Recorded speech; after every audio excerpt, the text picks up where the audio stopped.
If you're having trouble sleeping, it could be because your home is sending you chaos vibes, but making a few simple adjustments could change everything. Let's talk about how you can transform your home into a sleep-inducing sanctuary, even if you have little kids. This is not an interior design video. This is a video about how to take the home you already have and make it go to work for you so that you can sleep tight at night. Plus, I'm sharing some bonus tips about how to fall asleep quickly if you happen to wake up in the middle of the night, which we all do sometimes, right? So let's jump right in with the best advice you'll hear on this subject, which is to mimic the sunset inside your home. So the sunset is just such a powerful cue to your brain that it is time to get sleepy, right? It's what your brain is expecting to see. It's what, all of the animals outside respond to, like in your brain. That is almost an irresistible signal to you that it's time to start cozying up, getting home if you're not home, and getting ready for bedtime. And your brain wants to respond to that by getting sleepy. So the problem in our modern homes, right, is that like they're so full of bright artificial lighting all into the night and like all kinds of distractions and stimulation, things that are not part of nature, right? Kind of like not part of nature's plan for helping you to fall asleep. So one of the things that is the issue is like the colors all around us. So like I love these soothing blues and greens. Like I'm not going to tell you not to paint your house those colors. Like you totally can. You should. Those are lovely colors during the daytime that are soothing. And it almost seems like those neutral soothing colors would be good at nighttime too to help you fall asleep, but actually what your brain wants at nighttime is to see the colors of sunset. Now, you don't have to repaint your walls. That's the good news, right? But how do you mimic the sunset inside then? So what you want to do is think about warm colors like pink and orange and, yellows coming at you from the side, not overhead. So what you want to do maybe is like turn off overhead lighting. Definitely turn off like very bright like task lighting that you might have in your kitchen or in an office area or something like that, and kind of switch over to lamps that have like a warm glow to them. So you can even change out your bulbs if you need to. I mean, this is a really inexpensive way. You could just keep the extra bulbs for like where you do want the really bright lights to be. But like maybe think about getting some bulbs that are warm and comforting to put in specific areas of your house, right? Like where your lamps are. And really focusing, if you don't have lamps, like maybe think about getting some because that light coming from the side is how you're going to mimic the sunset inside of your house. So you really do want to like make a habit of going through every evening and like turning off all of the overhead lighting and switching to the soft lighting. And it could even be like in my kitchen I have like a little nightlight that has like a pretty warm glow, and so I'll turn that one on and turn off the overhead lights in the kitchen once I know I'm done in there for the day, right? Another great idea is using dimmers. So if you have lights, I have a light in my little kitchenette area. It's like a little kitchen dining area, and there's an overhead light, but I will still leave that one on into the evening because there are dimmers and it turns the light down to like this lovely warm color that's sort of okay. And the light is hanging from the ceiling, so it's not like directly overhead. So that's a good idea if you have dimmers or lights that you could switch to dimmers. That could be a great idea, a good place to start for like mimicking sunset in your house. Okay, but what else, right? Do you have a fireplace in your home? Could you use it? Do you have candles? Could you use them? Could you get candles? If you don't like the smell of candles, like you could get some that just don't have scent and you could just get the lighting effect. I would say, maybe like try to stay away from like blue or white lights. I don't think those are going to be your friend when it comes to trying to fall asleep at night or creating a sleep sanctuary in your home. Those are, like intense lights, daytime lights. So I think you kind of get the idea, right? Okay, so here's my free tip for you today. If you use candlelight at dinner with your kids, they will just calm right down. And it's almost like the younger the kid, the stronger the effect, right? But it works on everybody. It'll work on you too, right? So maybe you can't do it every single night because obviously sometimes you might be in a rush or you have to get somewhere or something's going on. But if you can, try to use candlelight at dinner and just turn off the overhead lights and see what that does to your dinner times and to your little children's bodies and just watch them kind of relax and eat more peacefully. Just try it. Try it a few times, see what happens. Where would be the most important place in the house when it comes to creating a sleep sanctuary? What do you think? Cha-ching, ding ding. Yes, yes, it's the bedroom, of course, right? So what can you do to sort of maximize the sunset effect in that room? So I would say there are a couple of things. Consider like trying to just put a cover over your bedside lamp. So I have this bedside lamp, and the cover is actually just a little skirt. That was my daughter's that I made for her when she was little, but I like to repurpose things. What can I say? So I repurposed it and turned it into the cover for my bedside lamp, and it's kind of perfect for that, right? Like you can totally see how that glowing color is amazing when you're like really right before bedtime, right before you're getting ready to go to sleep. It's so soothing and calming, and it definitely like sends my brain the right messages, right?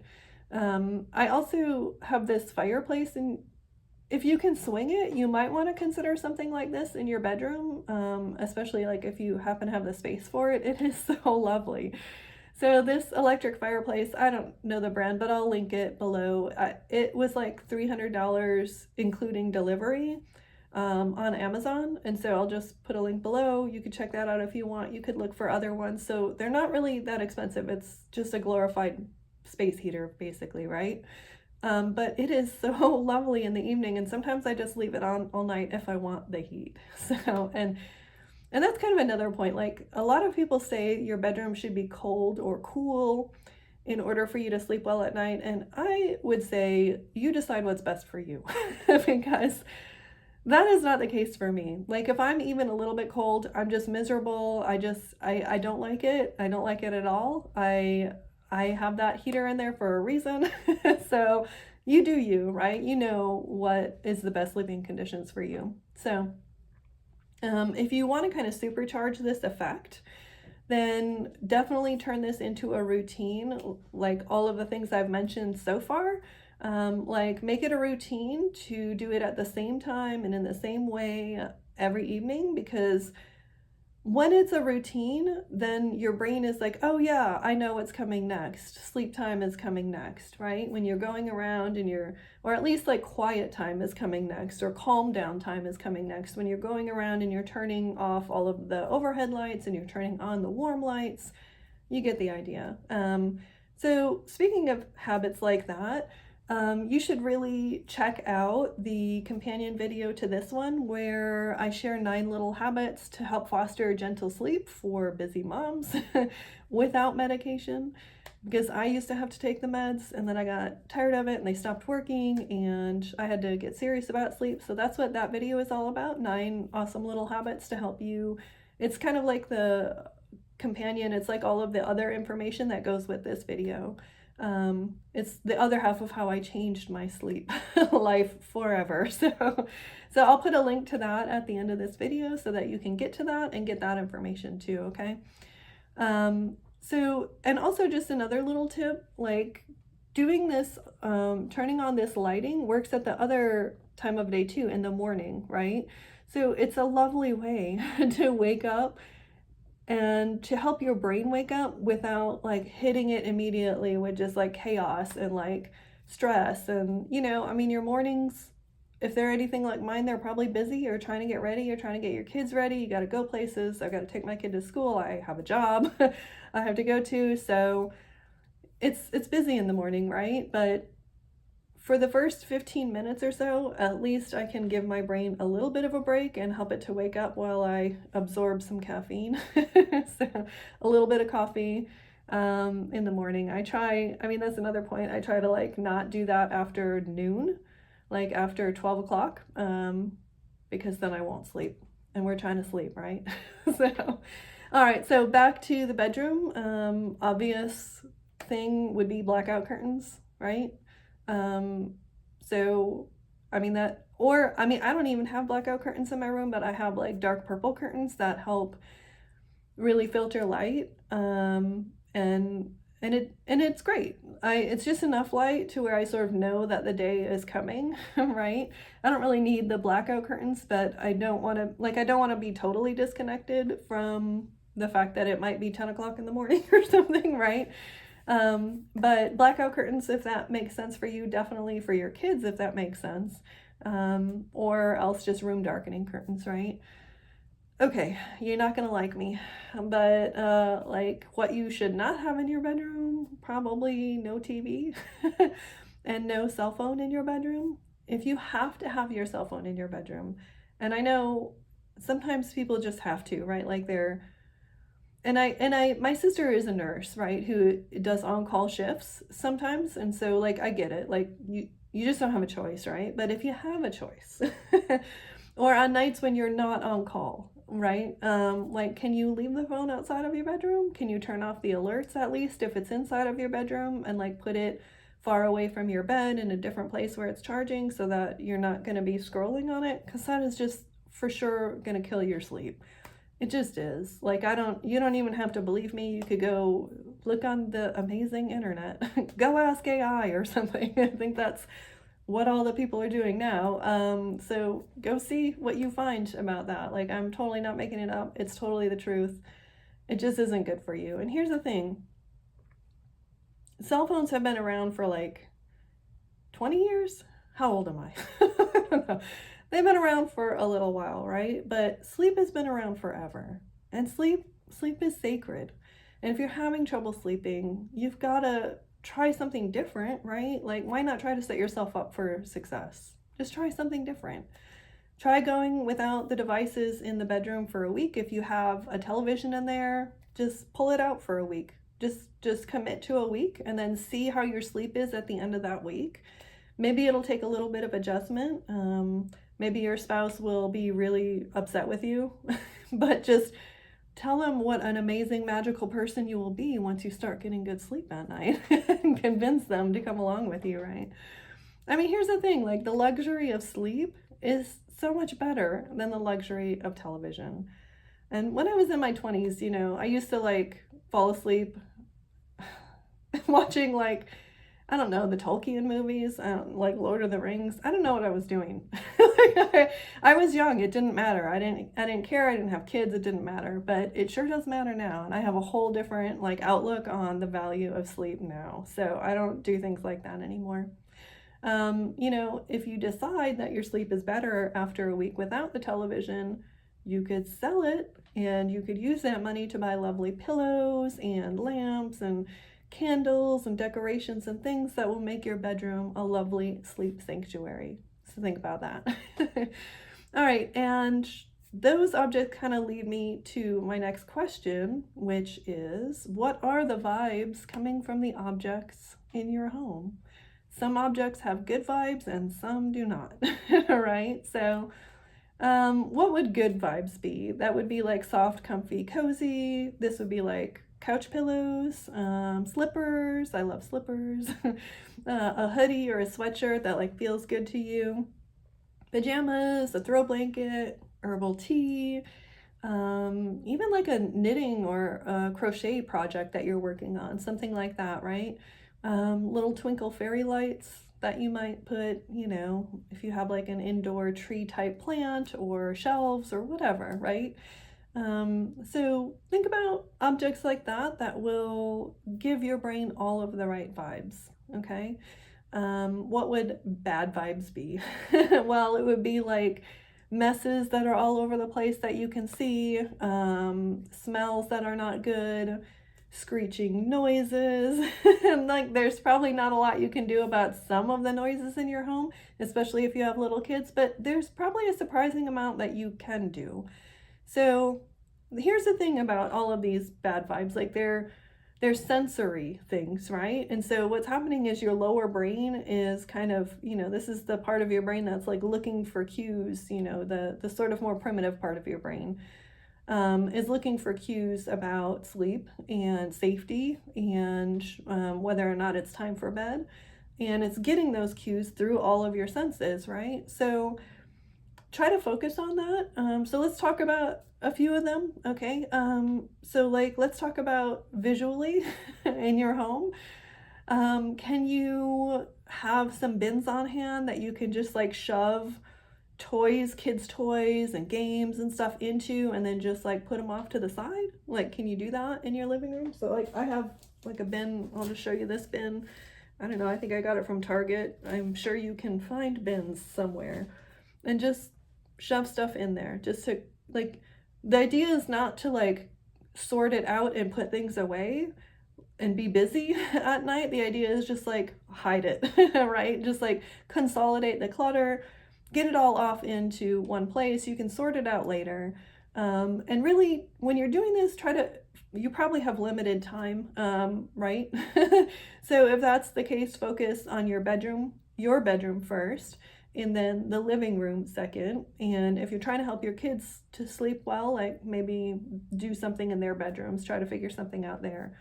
Okay, there are all kinds of videos out there in the universe about how to like consolidate clutter and minimalize and simplify and all of that. I'm not trying to even compete with those folks, so go check some of those out if you're needing more information about that, okay?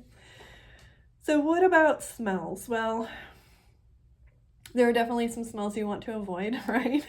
So I'm thinking of things like onions and garlic and burned smells and strong seasonings and other things that come from our kitchens. And of course, our kitchens nowadays are like open to the rest of our home for the most part. I mean, mine is like, you can see it from the living room, right? So it's a little bit challenging to get that taken care of with the living room, but I do tend to keep my bedroom door shut. I don't really care as much about my kids. I don't know if they notice. If I was worried about it, I guess I have a 14-year-old, so I feel like she's good. She doesn't struggle with sleep. But if I had a younger kid or kids and felt like I needed to, maybe I'd keep their bedroom door shut. But for me, I just keep mine shut all of the time because my bedroom is a sanctuary and no one is allowed in there. I mean, my daughter can go in and out if she needs something or if she wants to talk to me or whatever, that's fine. But I have 2 cats and a dog, and they just don't need to be in and out of there all the time. Like, that's my sleep sanctuary, and sleep is sacred. So I tend to keep the door shut anyways, so that kind of minimizes smells in there so that there's not anything disruptive when I'm trying to sleep. But when it comes to smells, there are definitely some that you should seek out, which would be like the number one, and you may have, I'm sure, probably heard of it before, is lavender, which contains, I think it's linalool and linalool. I don't know, I'm making things up. I don't know how to pronounce these things, right? I'm not a chemist, but I think that's what they're called. But basically they're like natural sedatives, right? So clearly they will help you sleep well. They are definitely like nervous system. They work on the nervous system and help like relax your nervous system and enhance sleep and lower blood pressure and heart rate. Like, amazing. And it smells good too, or at least I think it does. So and some other things would be like chamomile, which makes a wonderful bedtime tea, which doesn't have any caffeine or anything like that. It's just a little flower that they make tea out of, and you can drink it. It's totally fine, and it has similar effects. And then other things might be like jasmine, cedarwood, sandalwood. Cedarwood and sandalwood, you can find those like in incense. That's where I get them. If you're not an incense person, you might do candles. Really, there's about a million ways to get these smells into your house, right? Like herbal teas, bath and shower products, laundry detergent. So I really like 7th generation laundry detergent because they have like they're mostly all natural, and they have really good lavender detergent that I can find in regular grocery stores. It's a little bit more than like Tide or something, but I don't really like the smell of Tide, and I do like the smell of lavender in my bed sheets when I'm trying to fall asleep, but you do you. So incense, essential oils, lotions, sprays, candles, diffusers, you could probably, I mean, there's just so many possibilities. So you can figure out what you like, and kind of go find some of those, and treat yourself, because you deserve to sleep. You deserve to sleep. You deserve to sleep. You are working hard. Are you not? You're a mom, right? So you need sleep. It's worth the investment. Like, just go ahead and get the thing. Get for your kids even. Like, get lavender spray for their pillows. Like, do it for yourself too, you know? Just like sleep is amazing when you start getting it, let me tell you. There are a couple of other smells that you might want to avoid because they stimulate your nervous system, and that would be like peppermint, citrus, coffee. I mean, those are all great for the daytime when you're trying to stay awake, or be alert, but probably not the best thing for bedtime, right? So in just a minute, I am going to share those tips that I promised that I would give you about falling back asleep if you happen to wake up. But first, let's discuss one more thing, which is noise pollution in your home. So here's the problem with noise pollution. It is just pervasive and it wears your mind down. Even if you're not aware of it and paying attention to it, like alarms and bells, the TV on in the background, the news is the worst, like a buzzer from the dryer, cell phones, noisy toys, dog toys that squeak. I mean, I have all these things in my house, right? But here's the thing, when bedtime or evening is coming around, like, no, and then I don't have any of those things. Because they're going to stop your nervous system from relaxing, right? Which isn't going to help you sleep at all. So what could you do instead? Well, you could find a YouTube channel that has like ambient noise. You could literally pick one that is like soothing tones meant for sleep or something, or you could just find something that, you know, might be more interesting to you, like soft jazz or piano music or something, but something that like calms down the tone in your home, right? And it works well on kids too. And if there's something that makes a loud noise in your house, like the buzzer on the dryer, like try to find an alternative. For me, how do I fix this problem? I just turn the buzzer off entirely and I leave the bathroom. I leave the laundry room light on whenever I have a load of laundry in there, so that when I'm going around and turning off lights before bed, like turning off all of the lights before bed, I'm like, why is the laundry room light on? And I walk in there and I go, oh, there's a load of laundry that needs to be switched to the dryer. So then I don't ever end up with moldy laundry. So free tip for you. But also I do that mostly because I can't stand the sound of the buzzer on the dryer. Maybe you have a nice laundry system where it makes it's like sings at you with that little song thing. That's not so bad. All right, so go ahead and, like I said before, like put away all the noisy toys before maybe an hour or so before bedtime, and then just try to start noticing noises in your house. Do like an inventory of house noises and see what you can address. What can you turn down? Like, what can you get rid of entirely? And then once you put all of these different practices into place, your home is going to become a lovely sleep sanctuary that starts lulling you to sleep every evening with almost no effort, like a minimal amount of effort. The smells will be there, the sounds will be there, the lighting will be there, you'll just be used to it. It will all be speaking to you and telling you it's time for bed. All right, but what if you happen to wake up in the middle of the night? So here's the biggest thing about that. Here's my best tip for you. Do not overthink it. Do not resist. Okay? So what the biggest problem with this for most people, I think, is, and definitely for me, is like you get into this anxiety spiral where you're like, oh no, I'm up in the middle of the night, but I have all these things I have to do. I have to get up at such and such time for work. Like, what if I don't get enough sleep? What if I'm tired tomorrow? How long is it going to take to fall back asleep? No, forget all of that.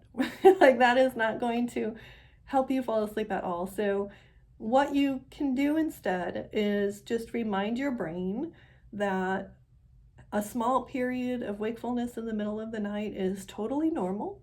Humans have been doing that forever. It's okay to be awake for a little while between two different sleep cycles. and choose to relax and enjoy that time. Maybe it's 10 minutes, maybe it's 15 minutes, maybe it's less, maybe it's more. Just don't resist it. Okay, so like turn on that little lamp next to your bed that hopefully has some kind of lovely warm color to it, and get up and go get yourself a small snack and maybe a little glass of milk or whatever would be nice for you, you know, chamomile tea, whatever, if you don't do dairy. And then enjoy that time. Give yourself 10 minutes to just enjoy. Start reading a book, not an exciting book. And speaking of books, maybe keep a little notebook by your bed so that if your brain is like, oh no, what about these things that I forgot that I need to do tomorrow? You just write them down. Write them down, let it go. Write them down, let it go. Like leave it open so that you'll see it in the morning and it will be there for you. It's not going to go anywhere. All of those things will be there for you. So, and then go get your snack and come back and go through your bedtime routine again, like the rhythmic bedtime routine. If you don't know what I'm talking about, you need to check out my first video, or the companion video, I guess, about sleep that goes with this video so that you can fall asleep again in no time. So in the other video, which you will find over here, I talk about 9 sleep habits to help you fall asleep beautifully, even if you're a mom and without medication. So you can also check out this video over here if you're interested. And my name, by the way, is Teresa. Thank you for watching. And if you liked this video, I would love it if you would like the video. It makes a big difference for a small channel like mine. And I wish you all the sweetest sleep.